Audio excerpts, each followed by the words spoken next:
This guy Rayburn kind of is like his. Oh, we're gonna go now. Hold on. Okay, let me put this off.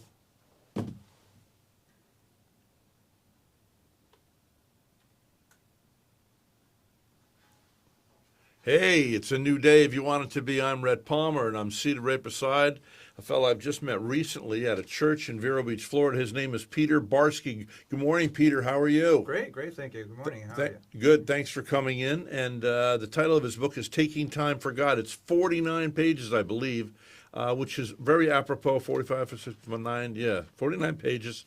And of course, on the cover has a picture of a cell phone.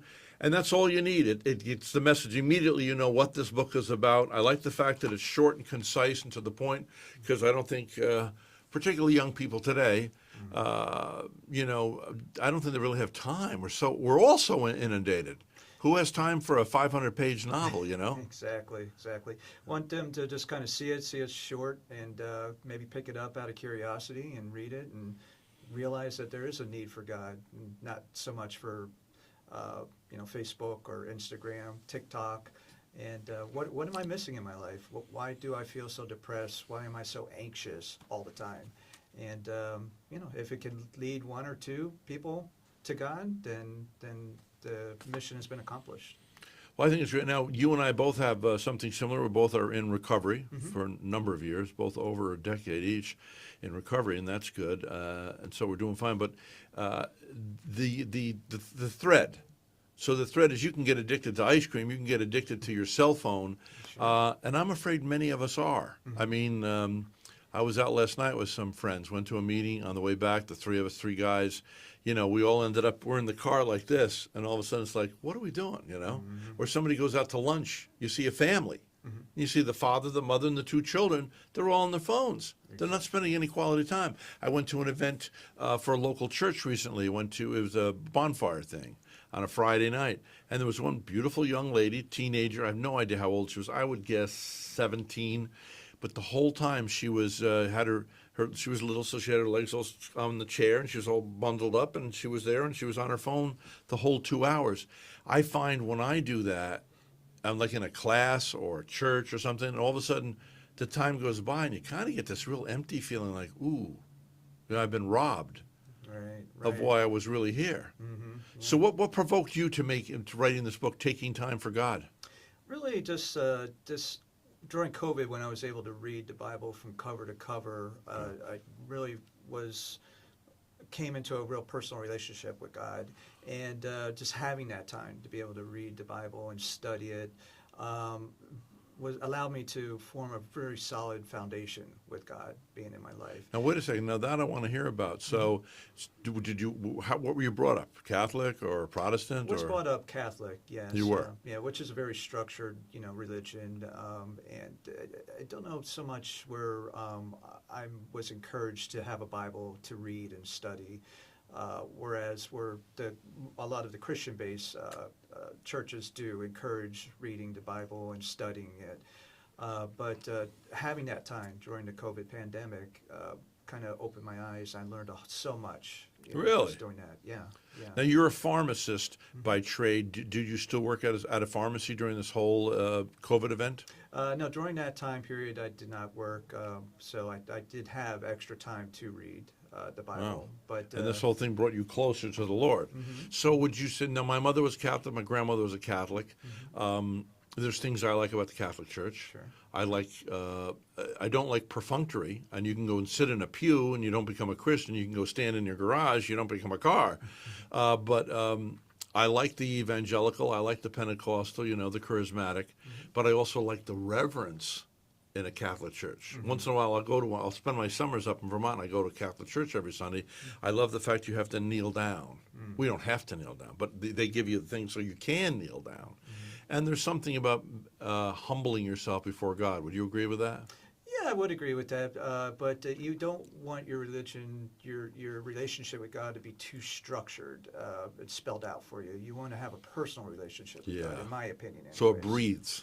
You want to, you obviously want to have reverence, but you also want to be able to speak your feelings and your concerns. Yeah.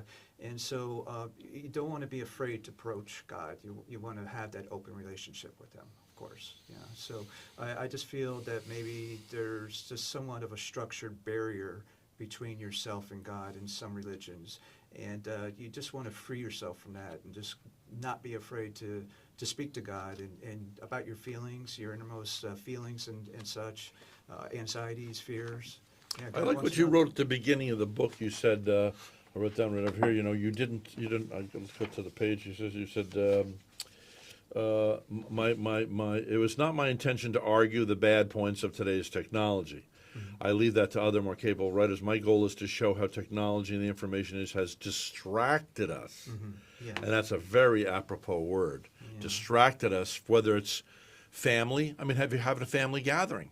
I know somebody that we had, and this guy would be on his iPhone the whole time. Exactly. The kids are running around. This is going on. It's like, you're not with us. So it's like almost like we need to do. So and there's a very wealthy community in town here where the people are very highly educated. Well, you get $100 fine if you're caught in their restaurant if you're on the cell phone. Oh, that's awesome. And I see gracious individuals, particularly as a male. I look at men who will get up in any restaurant and they'll go outside if they need to take a phone call. It's very rude to be on the phone when you're with somebody. I saw two ladies over at Vincent's Pizzeria a couple of years ago. They stepped in to have lunch. The one lady got a phone call. Now the other lady's just standing there. What do I do? Well, the other one's and she's locked out, and it's quite rude. And then you got everybody talking loud. Hello. I can't hear you because the people are on the phone next to me and they're yelling real loud. Well, you get put into your own little bubble, your safe bubble, and when you're in that bubble, when somebody tries to contact you or draw your attention away from your bubble, you may just kind of be upset, or angry. Why are you disturbing me? And I don't think we were really meant to live like that. We should interact with each other and be social. Sure. It's all about relations. It's about relationship with God. It's about relationship with each other. Sure. I mean, Jesus even said, if you say love the Father whom you have not seen and don't love the brother whom you have seen, you're a liar. There's no truth in you. So we're supposed to build in relationships. And so your book, Taking Time for God, okay, so what I want to know is, I remember there was a famous pastor, Chuck Smith, who started Calvary Chapel, and he told me, he said, if you'd like to learn something, teach it. Because you have to delve into it, the responsibility factor. Like if I said, would you come and give a speech on elephants next Friday night to 20 people? You know nothing about elephants, so you're going to start doing some research. Well, hence you're going to learn to teach it. You're going to learn it yourself. Did you find that this was a catalyst for you learning more about these addictive qualities with this thing and how we can put it down? What will we get in your body, in your book, I mean? Well, hopefully someone Body of your would book. get the realization that maybe I'm spending too much time on my phone. Why am I always scrolling through TikTok? I can't seem to stop. Why am I so anxious? Why do I feel depressed? I'm always jealous of my friends' pictures when they're out at a fancy restaurant or they go on a fancy vacation. How come I'm never going on these vacations? Everybody's life looks better than it life is. in front of you, and you're kind of putting yourself under a microscope and maybe beating yourself up. What's more important, though, is your relationship with God and Jesus. And so if you don't have that relationship, yes, you're going to be anxious, you're going to be depressed, you're going to see all these people that seem to be living perfect lives. Why aren't I? You can, if you would just take the time to get to know God and read the Bible, read the Scripture. Yeah, I think it's just my hope that somebody would just kind of see that and maybe realize that they need something more than just TikTok or Facebook or Instagram. Well, also, like, let's say I'm with you right now, and which I am with you right now, and we decide on a certain subject. So I open up this just to see one thing. I mean, literally, let's say we're at a restaurant, and I go there, and it goes, oh, look, that guy got back to me who's missing his legs and arms and wants to do an interview. And next thing I know, I'm lost in the world. And then I go through him and I find out, well, he did this and this was his accident and it happened when he was in Africa. Next thing I'm looking at zebras in Africa and you're still sitting here. Right. And I've been traveling around the world and I got sucked into this thing. Right, exactly. Yeah. Yeah, And so not only are you hindering your relationship with God, but your relationship with whoever you're with. Whether it's a family member, a friend, Yeah, I would much rather take time to speak to my wife and ask her how her day was after working all day. I come home, she'll ask me how my day was, instead of jumping on the phone and scrolling, on Facebook, looking at other people's profiles. Really, what's the point? In my opinion. Well, you see a couple of kids together, and the one kid, she's texting his friend, sitting next to his friend. He's texting, he's texting. They're texting a person. That person shows up, and now instead of texting or talking to that person, now they're texting someone. Sure, sure, yeah. I mean, I've literally been in a restaurant when Mr. Manatee's was in town here. I see these 4 workers come in. Now, this is a few years ago when they didn't understand how rude they were being, but they had the speakerphone. Hello, Al. Yeah, did you bring in the load of gravel? Beep, beep. Yeah, we brought in the load of gravel. Well, we want you to deliver half of that to such and such. And then this guy gets on his, and it's going back and forth. They're going, my God, well, what are they doing? It's crazy. 4 guys are why are you having lunch together? Because you're not together. Right, yeah. And the other thing is, with these short videos that kids are looking at, they're scrolling through on TikTok, they're 15-second, maybe 30-second clips, and then they scroll to the next one and next one. So they're shortening their attention spans. Yeah, so will a teenager take the time to actually read a Bible from cover to cover? It sounds like a daunting task when it really isn't if you take that time. But yeah, that's what it's doing. It seems to be shortening everybody's attention span. Sound bites. Sound bites. We're getting so used to just having sound bites. It's, for instance, that when we had the last election, people see maybe an abrasive side to Donald Trump, and he answers some questions shortly, and you kind of get this idea, that idea. He goes on Rogan, and Rogan has really stretched the boundaries. He's helped me. I think he's helped anybody that pays attention. Instead of saying, okay, you've got a half an hour, then we got the next half an hour, then we got an hour, and come in, go out, come in, go out. That's been my life for 31 years on radio. Whereas now, it should be set up so with Rogan, he invited Trump in. It takes as long as it takes.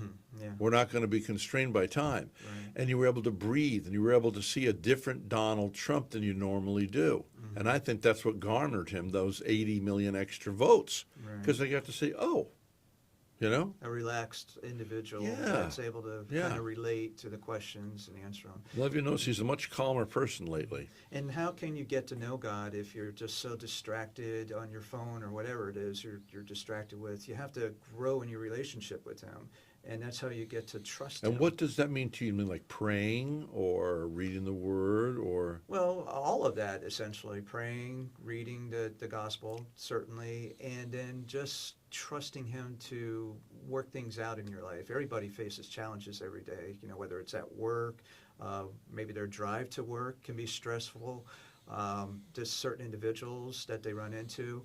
Putting it into God's hands and letting Him work it out, you grow in your trust with God when you see the changes that happen in your life. It is a double-edged sword, because in the days of old we had Britannica Encyclopedia. And as you said in your book, you got great accomplishment, you felt like. I did too when I was younger. Hey, I've looked all this information up. I'm going to really impress the professor or impress somebody, whoever you want to impress, with all this information. Now you get online, and within 5 minutes you have all this very impressive information. Right. And now with AI, I don't know where it's going to go. Well, it's a keystroke away. You just have a question or you want to know something keystroke about away. an individual, you type it into Google, and then you get your answer. Yeah. But with God, you got to take your time. You got to read that gospel. You have to study it. Chew it. Yeah. And to just have that short attention span, that's not what God wants. He wants our time. He wants us to seek Him. And so, it's just my hope that somebody's will kind of maybe realize that they're not getting the fulfillment out of that phone that they would if they took the time for Well, God. the Bible says in the end times they will be forever. I think Jesus said this actually. They will be forever learning and never coming to the knowledge of truth. What does that mean? So when we rush off to do seminars, we're rushing off to do all these, to go to this teacher and that teacher and learning. Yes, all that stuff does seep in, and I've been the beneficiary of like 40 years of being saved and going to various churches and speakers, but also there's a time for, like you said, prayer and contemplation. And on top of that, instead of just always be learning, how about, which I think Paul would suggest that was the milk of the word, the meat of the word, of course, is, Okay, when's the last time you went out and fed somebody that was hungry? When's the last time you went to a nursing home to visit, or to a children's cancer, floor in a hospital? Or, I mean, what are you really doing? And that's the change that comes about in a person's life when they do take time to spend it with God. Yeah. Yeah, that comes automatically, I feel, as they grow in their relationship. If you're stuck on your phone, yeah, are you going to even think about somebody who might need to be fed? Are you going to visit that relative that's in jail, give them some hope? Are you going to go to a Yes. nursing home and visit Yes. somebody? No, I don't think you will. Yeah, we need to be doing that. Mm. And so is there anything, now I haven't discussed this in its entirety yet, but is there anything that I'm missing thus far that you want to talk about that's in your book? This is only a 49-page book. It's available everywhere. It's only, $4.95. It's very affordable. Sold around the world, any of the formats. Yeah, you can get it on Amazon. You can get it anywhere, Barnes and Nobles. So it's available nationwide at any retail outlet that you want to order through. But there's a lot of wives that would like to buy that and give it to For their their husbands. Sure. maybe a lot of husbands like to buy it too, Sure, and definitely sure. for your kids. So Yeah. order 10 copies and pass them out to the people that are being robbed of their lives, right? Well, even when I stay at a hotel somewhere for a night, I'll just slip a copy in the drawer, That's and nice. maybe the next person That's that stays great. it might be meant for them to see it. So yeah. It definitely takes the iPhones or the smartphones take away from the time you spend reading the Word of God. Yeah. It's not a good thing. Well, we just want to. I would just love to see the youth lose that depression and anxiety, and just kind of steer their attention more towards something more meaningful for their life. Yeah. Now, do you live in Vero Beach?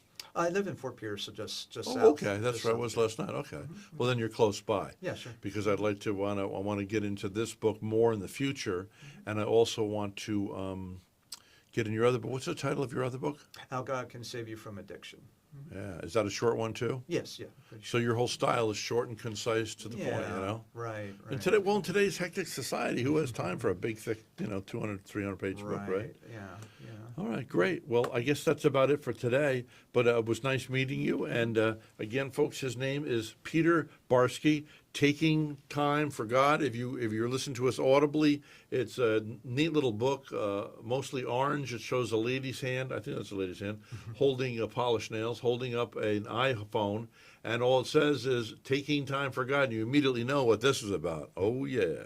So you might want to pick up a copy for yourself if you're spending too much time, or if you think you're addicted, or if someone you love seems to be addicted to their electronic device. All right, Peter. All right. I Thank you. look forward to getting to know you better in the future. Sure thing. All right, thanks. You're welcome. Hey, it's a new day if you want it to be. I'm Red Palmer.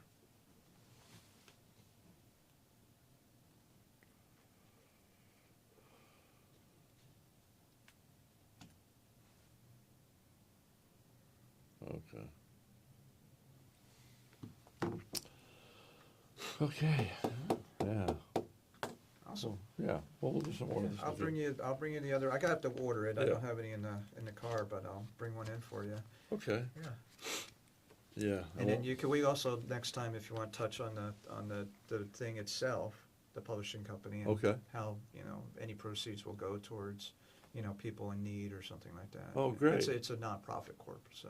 Yeah, and you might create a little sheet for yourself. I don't know how many radio shows you intend on doing, Oh, but no, not. okay. Now we can open up the room for the pastor.